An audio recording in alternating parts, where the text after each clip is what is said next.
Hello everyone, I'm Rishika Bora and I'm back again with another mini vlog. ঠিক আছে আজি মই কি কৰিম বুলি উলাইছো জানে নে মই উলাইছো মোৰ মা আৰু পাৰ লগত সৰু খুৰা কেটামান বস্তু শপিং কৰিবলৈ এয়া চাও আমি উলাই আহিলো ঘৰৰ পৰা আৰু ৰাস্তাতে আমি কাক পালো জানে নে আমাৰ মৰমৰ গণেশ বাবা মই কিন্তু ৰাস্তাত যেতিয়া গণেশ বাবা পাও ন মোৰ এনেকুৱা লাগে যে মোৰ গোটেই দিনটো বৰ ভাল যাব জানে নে আৰু হয়ও হয় আজিৰ দিনটো যে বহুত ভাল গল মই গণেশ বাবাক ধুনিয়াকে তেওঁৰ মন পছন্দৰ কল খোৱালো আৰু কল খোৱাই আমি আকৌ আহিলো শপিংত এয়া চাওক আমি আহি পালো তেজপুৰৰ চক বজাৰ অলপ চেঞ্জ হৈছে চক বজাৰখন কিন্তু তেজপুৰৰ চক বজাৰটো আৰু চক বজাৰে ন চাওক আমি প্ৰথমতে কিহৰ শপিং কৰিবলৈ ললো জানে নে গামুচা মই যে গামুচা ইমান ভাল পাওঁ শপিং কৰিবলৈ ইমান ধুনিয়া ধুনিয়া ফুল আৰু তাতে আমাৰ অসমীয়া সংস্কৃতিৰ যেহেতু মেইন গামুচাই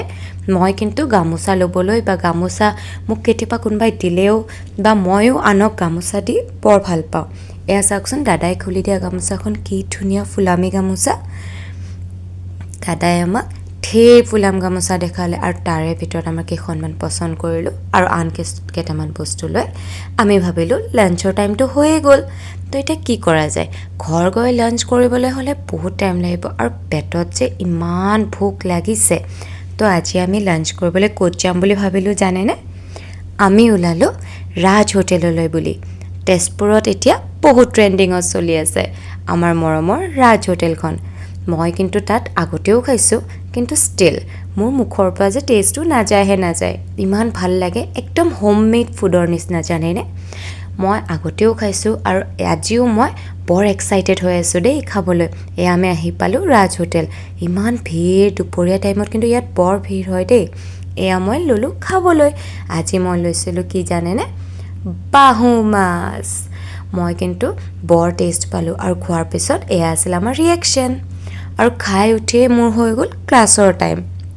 মই আকৌ ডাইৰেক্ট আকৌ তাৰ পৰাই আহিলোঁ ক্লাছ কৰাবলৈ টোপনি আহিছিল যদিও উপায়টো নাই ন কামটো কৰিবই লাগিব আৰু এয়া চাওক মোৰ আফটাৰ ক্লাছ চেঞ্জ মই যে ইমান ফূৰ্তিত আছিলোঁ জানেনে যিহেতু মোৰ ক্লাছ খতম আজিলৈ কামো খতম